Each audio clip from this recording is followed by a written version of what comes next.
کہاں جائیں ہم دل کو لے کر، پارٹ 1۔ چھوڑیے صاحب، چھوڑیے جناب، رات گئی بات گئی، جو ہونا تھا وہ ہوا، کوئی بات نہیں، ہو جاتا ہے۔ اگر ہم بھی ان حالات سے گزرتے تو ہم بھی ایسا ہی کرتے۔ آئیے ہم گلے لگ کر گلے شکوے ختم کر دیں۔ یہ چھوٹے چھوٹے جملے جو ایک خراب سچویشن کو سنبھالنے اور لڑائی جھگڑوں کی کدورتوں کو دور کرنے کے لیے اگر بولے جاتے یا بولے جائیں تو کیا شان کم ہو جائے گی؟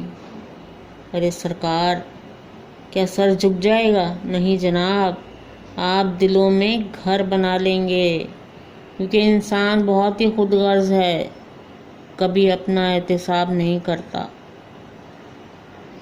دو گھڑی رک کر یہ تو سوچیں کہ سامنے والے کو اگر غصہ آ گیا، اس نے شکوہ کر لیا، شکایت سے زبان کو آلودہ کر لیا، اگر ہم اس سچویشن میں ہوتے تو کیا ہمیں غصہ نہیں آتا؟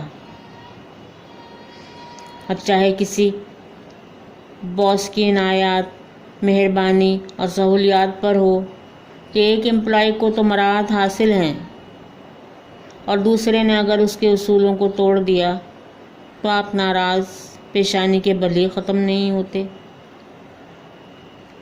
سلام کا جواب دینا بھی گوارا نہیں کرتے۔ ارے مہربان، دیکھیے تو صحیح، دیکھیے تو صحیح، کچھ غلط تو نہیں کہا؟ اس نے جو آپ ناراض ہیں یہی تو بتایا ہے کہ آپ کس موقع پر ادارے میں موجود امپلائی کو ڈیوٹیز دی ہیں، تو سیلری اس تو سب کی برابر ہے نا، بلکہ ان کی کچھ زیادہ ہی ہے جن کو سہولیات میسر ہیں۔ کیوں جناب، جو کام زیادہ کر رہا ہے وہ قصوروار ہے، یا جو آپ کا حکم مان رہا ہے غلطی کر رہا ہے؟ اگر زبان درازی نہیں کر رہا، ہر موقع پر سر جھکا کر لبیک کہنے والا ہی عتاب میں آتا ہے، کیوں؟ مجھے سمجھ میں نہیں آتا ایسا کیوں ہے۔ شاید اسی وجہ سے کہ دنیا کے تمام انسان ایک جیسے نہیں ہوتے، ایک گھر میں رہنے والے بہن بھائی ہوں یا ایک ہی خاندان کے افراد ہوں، ان کی عادات، فطرت اور جبلتیں سب علیحدہ علیحدہ ہیں۔